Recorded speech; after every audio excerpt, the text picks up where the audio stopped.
আমরা তো বুঝি না দোস্ত, আমরা তো মানুষের দুয়ারে দুয়ারে ঘুরি, আমরা তো মানুষের দরজায় দরজায় ঠোকর খাই। আল্লাহ কয়, ও বান্দা, মানুষের দরজায় দরজায় ঠোকর খাইস না, তুই একজন আমার পাগল হইয়া যা, আমি সারা দুনিয়ারে তোর পাগল বানাইয়া দিমু। আকবার, আল্লাহু আকবার। আমার ভাইরা দোস্ত বাব, পাগলি বাদী কথাইটা শুনি।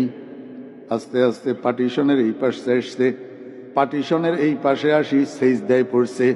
সেজদায় পড়ি আল্লাহর দরবারে কয়, আল্লাহ, তোমার সাথে আমার একটা গোপন প্রেমের সম্পর্ক ছিল, তোমার সাথে আমার একটা গোপন প্রেমের সম্পর্ক ছিল, দুনিয়ার কোনো মানুষ জানতো না।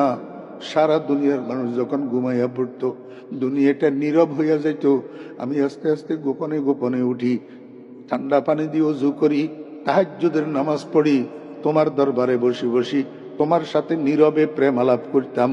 লা ইলাহা ইল্লাল্লাহ, লা ইলাহা ইল্লাল্লাহ, লা ইলাহা ইল্লাল্লাহু মুহাম্মাদুর রাসূলুল্লাহ। আয় আল্লাহ, দুনিয়ার কোনো মানুষ জানতো না, আজকে যখন তোমার আমার গোপন প্রেমের সম্পর্ক আরেকজন তৃতীয় ব্যক্তি মুজাহিদ জেনে গেছে, এই পৃথিবীতে আমি আর থাকতে তৈয়ার নাই, আমাকে তুমি গ্রহণ করে নাও। আশহাদু আল্লা ইলাহা ইল্লাল্লাহু ওয়া আশহাদু আন্না মুহাম্মাদান আবদুহু ওয়া রাসূলুহু। হযরত মুজাহিদ রাহমাতুল্লাহ আলাইহি পার্টিশনের ওই পাশ থেকে শুনতেছে পাগলি বাঁধির কালিমায়ে শাহাদাতের করুণ সুরের আওয়াজ। মনে মনে কয়, কিরে, কি ঘটতেছে এখানে? করুণ সুরে কালিমায়ে শাহাদাত কেন পড়লো? বসার থেকে উঠি, পার্টিশনের ওই পাশে যাইয়া দেখে পাগলি বাঁধির শরীরটা, নিথর শরীরটা সিজদারত অবস্থায় পড়ে আছে, রুহুটা আর দুনিয়াতে না।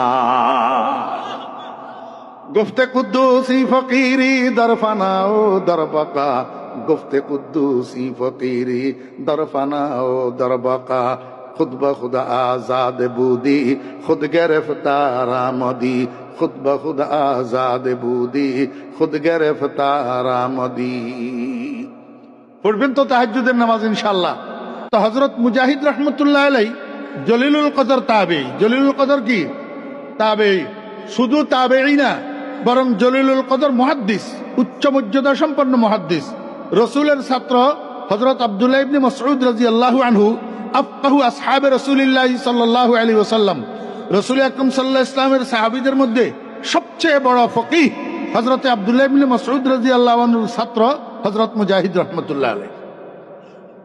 বুখারী শরীফের মধ্যে হযরত মুজাহিদ রাহমাতুল্লাহ আলাইহির সূত্রে অনেক হাদিস বর্ণিত আছে।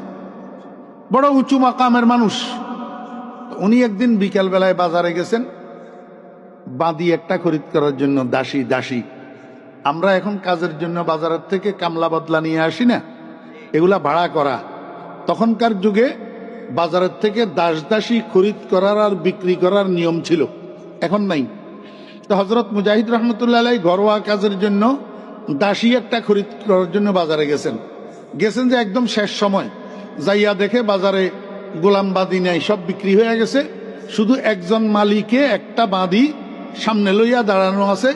বাঁধিটার গায়ের রং কালো, চেহারাটা বিশ্রী, মাথার চুলগুলা এলোমেলো, জামা কাপড়ে ময়লা আবর্জনা, দেখতে মোটামুটি পাগলিনীর মতো দেখায়। হযরত মুজাহিদ রাহমাতুল্লাহ আলাইহি এই মালিকের কাছে যাইয়া কয়, ভাই, বাঁধিটা আপনার? কয়, জি হুজুর আমার। বিক্রি করবেন? হ্যাঁ। কত টাকা মূল্য? এত টাকা। এই টাইমের মধ্যে পাগলি বাঁধি এটা কথা বলে উঠছে। পাগলি কয়, হুজুর, আপনি যে আমাকে খরিদ করতে চাইতেছেন, আমার তো একটা শর্ত আছে। হযরত মুজাহিদ রাহমাতুল্লাহ আলাইহি কয়, কি শর্ত? কয়, ফজরের পর থেকে এশার নামাজ পর্যন্ত আপনি আমাকে যত কাজের অর্ডার দিবেন আমি মানব, কিন্তু এশার নামাজের পর থেকে ফজর পর্যন্ত রাত্রিকালীন যদি কোনো কাজের অর্ডার দেন আমি মানতে পারবো না। হযরত মুজাহিদ রাহমাতুল্লাহ আলাইহি মনে করছে পাগলিবাদী দুর্বল শরীর, রাত্রে যদি কাজের হুকুম দেয়া হয় ঘুমের ব্যাঘাত হবে, এই জন্য আগে ভাগে শর্ত করে নিতেছে। হযরত মুজাহিদ রাহমাতুল্লাহ আলাইহি বলেন, ঠিক আছে, তোর মন যা চায় তা করিস, আমার ঘরে কাজের তেমন চাপ নাই। খরিদ করে নিয়ে গেছে। বাড়িতে নিয়ে একটা কাচ্চাঘর চিনেননি? এখন তো কাচ্চাঘর চিনেও দেয়, হ্যাঁ? বাঁশের খুঁটি অথবা গাছের খুঁটি দিয়া উপরে টিন অথবা সনের ছানি দিয়া যেই ঘর বানানো হয় চতুর্দিকে বাঁশের বেড়া দিয়া যে বাউন্ডারি দেওয়া হয়, এগুলার নাম কাচ্চাঘর। এই কাচ্চাঘর একটার মাঝখানে বাঁশের বেড়ার পার্টিশন, বাঁশের বেড়ার এই পার্টিশনের এক পাশে হযরত মুজাহিদ রহমতুল্লাহ আলাইহি রাত্রি যাপন করেন, আরেক পাশে থাকতে দিছে বান্দি এটারে। এইভাবে দিন রাত যাইতেছে। কিছুদিন পরে এক রাত্রের গভীরে হযরত মুজাহিদ রহমতুল্লাহ আলাইহির ঘুম ভাঙি গেছে একটা আওয়াজে। একটা কোন দিক থেকে গুনগুন গুনগুন গুনগুন একটা আওয়াজ আসি হযরত মুজাহিদ রহমতুল্লাহ আলাইহির কানে লাগতেছে।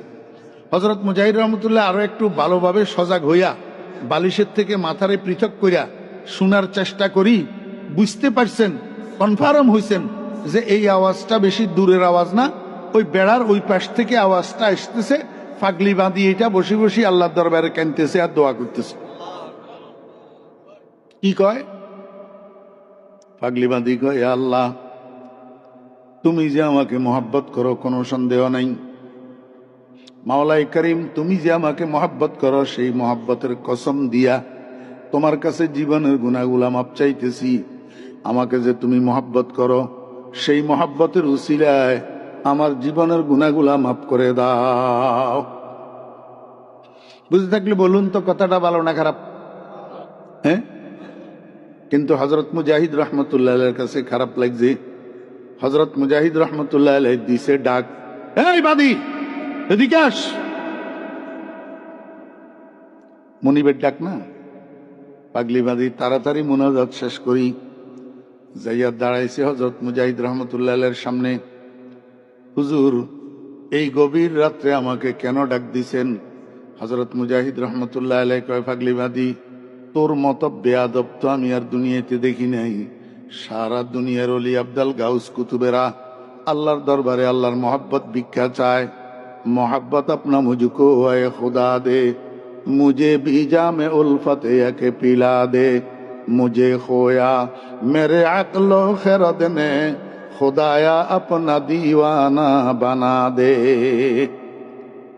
সারা দুনিয়ার ওলি আব্দালেরা আল্লাহর কাছে আল্লাহর मोहब्बत ভিক্ষা চায়, আর তুই কিনা পাগলি বাদী আল্লাহর কাছে আল্লাহর মোহাব্বতের কসম দিয়া গুনাহ মাপ চাইতেছিস।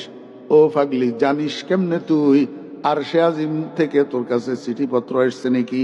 আল্লাহ যে তোরে মহব্বত করে কনফার্মলি কেমনে বলতে পারলি? আমার বেয়েরা দোস্ত আবাব, দেখতে পাগলের মতো লাগে। এখন এই পাগলি হযরত মুজাহিদ রহমতুল্লাহ আলাইহির মতো এত বড় মুহাদ্দিসকে হাদিস বয়ান করিয়া শোনায়। পাগলিবাদী কো, মুজাহিদ, আপনি আমাকে চিনেন না, কিন্তু আমি আপনাকে ভালো রকম চিনি। আপনি তো উচ্চ মর্যাদা সম্পন্ন মুহাদ্দিস, কিন্তু এখন দেখতেছি আপনার কাছে আল্লাহর হাবিবের একখানা হাদিস পৌঁছে নাই। قال رسول الله صلى الله عليه وسلم إذا أراد الله بعبد خيرا استعمله الله. قالوا كيف استعمله الله يا رسول الله؟ قال يوفقه الله للعمل الصالح قبل الموت. ও মুজাহিদ, আল্লাহর হাবিব তো ইরশাদ করলেন, আল্লাহ পাক যখন কোনো মানুষের কল্যাণ চায়, আল্লাহ পাক যখন কোনো মানুষের মঙ্গল চায়, আল্লাহ পাক যখন কোনো মানুষকে মহব্বত করে, ওই মানুষটাকে মৃত্যুর আগে আগে আল্লাহ পাক নেক কাজের তৌফিক দিয়া নেক কাজের মধ্যে ব্যবহার করে।